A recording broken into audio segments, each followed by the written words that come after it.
Ce jeudi 24 février, le président de la Fédération de Russie, Vladimir Poutine, a annoncé à 4 heures l'invasion de l'Ukraine dans une déclaration surprise à la télévision russe. Les troupes russes ont pris le contrôle de la centrale de Tchernobyl et un aéroport militaire situé à 25 km de Kiev. La Russie a envahi le territoire ukrainien et le bombarde depuis jeudi au petit matin. Nous nous sommes alors demandé, d'un point de vue militaire et technologique, quels sont les principaux atouts du chef d'État russe dans cette guerre que la communauté internationale redoutait. Les forces militaires russes n'agissent pas au hasard sur le sol ukrainien. Outre la volonté apparente de renverser le gouvernement en place, Vladimir Poutine cherche à prendre le contrôle de l'aéroport de Gostomel, situé à 25 km au nord-ouest de la capitale ukrainienne. Dès ce 24 février, plusieurs vagues d'hélicoptères de combat et de transport russes ont pris pour cible ce lieu stratégique. Cette attaque confirmée par l'état-major ukrainien est loin d'être anodine et pourrait même décider du sort de la capitale ukrainienne. Si la Russie a annoncé avoir détruit 11 aérodromes militaires au moyen d'une action héliportée avec des commandos, elle tente de prendre le contrôle de ce fameux aéroport. Et pour cause, il s'agit en réalité de la base ukrainienne où sont stationnés les Antonov 124 exploités par l'Occident et notamment la France pour les opérations de transport stratégiques, comme par exemple l'envoi de satellites en Guyane. La France comptait notamment sur les Antonov 124 pour rapatrier l'opération Barkhane du Mali.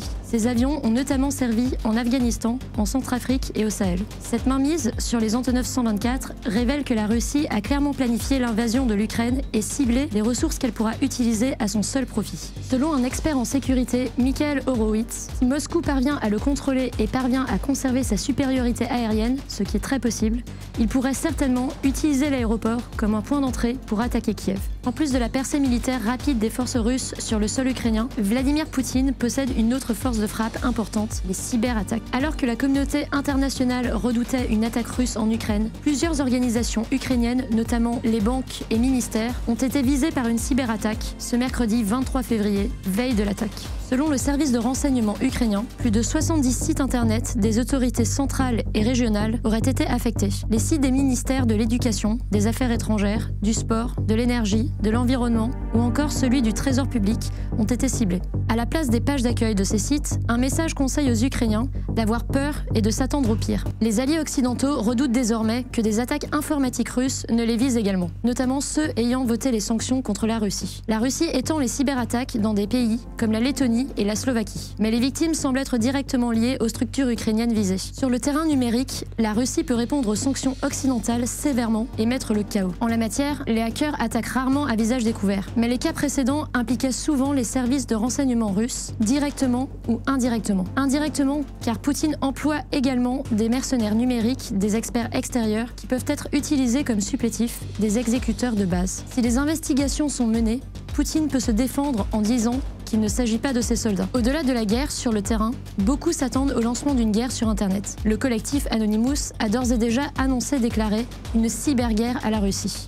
Si la Russie est devenue maître dans les cyberattaques, sa véritable force de frappe réside dans son armement à la pointe de la technologie. Depuis mars 2018, l'industrie russe développe et produit un missile hypersonique. Répondant au nom d'Avangard, ce missile long de 27 mètres peut transporter un planeur, une sorte de drone de 5 mètres de long. Une fois lancé, ce planeur peut atteindre une vitesse de près de 30 000 km/h et a la capacité d'atteindre une cible à 6 000 km. D'autre part, ce planeur peut transporter une charge nucléaire 30 fois supérieure à la bombe lâchée sur Hiroshima en 1945. La vraie force de ce missile à la pointe de la technologie réside dans sa possibilité de virer de cap à tout moment et avec précision. Alors qu'un missile balistique peut être tracé par les lignes ennemies, le missile Avangard, qui vole bas, peut effectuer des changements de direction très serrés et atteindre sa cible. Il devient imprévisible. Pour beaucoup, cela en fait une arme absolue. Selon Vladimir Poutine, Avangard frappe comme une météorite, une boule de feu. Dans cette guerre face à l'Ukraine, Vladimir Poutine possède un dernier atout non négligeable, le groupe Wagner. Officiellement, Wagner n'existe pas. Ce groupe paramilitaire n'a aucune existence légale. Pourtant, depuis plusieurs mois,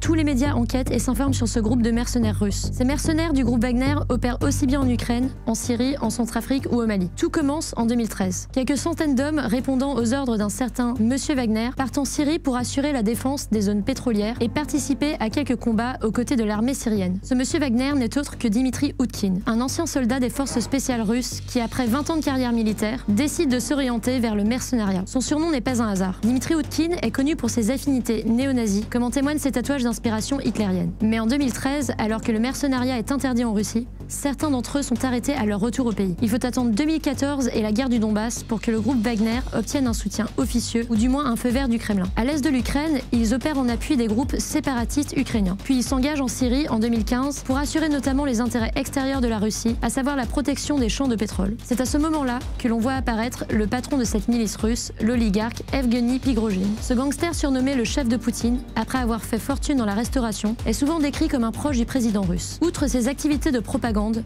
il serait également le principal financeur de cette armée de mercenaires à la botte du Kremlin. Au-delà de l'Ukraine et de la Syrie, le groupe Wagner opère en Centrafrique à partir de 2018. Puis les hommes de Wagner font parler d'eux au Mali. Ils interviennent auprès de la junte militaire pour sécuriser leurs intérêts économiques et déstabiliser la France dans la région du Sahel. En tout, ce serait donc près de 10 000 hommes qui auraient servi dans les rangs de Wagner. Tous ne partagent pas les opinions politiques de leur chef Dmitri Utkin. Ce sont davantage des hommes ayant eu une expérience dans l'armée, avides de combat et motivés par l'argent. En 2021, l'Union européenne accuse le groupe Wagner d'alimenter la violence, de piller les ressources naturelles et d'intimider les civils. Alors que s'engage un nouveau conflit avec l'Ukraine, Vladimir Poutine peut compter sur cette armée de l'ombre pour sécuriser ses forces militaires et asseoir sa position dans certains territoires ukrainiens. Ces 4 éléments permettent de comprendre la percée rapide de l'offensive russe sur le sol ukrainien. Nous aurions également pu aborder la question de la puissance nucléaire de la Russie qui empêche les Occidentaux d'entrer dans une confrontation militaire. À moins d'une conciliation ou de pourparlers, Vladimir Poutine devrait prendre le contrôle d'une grande partie du territoire ukrainien dans les jours à venir.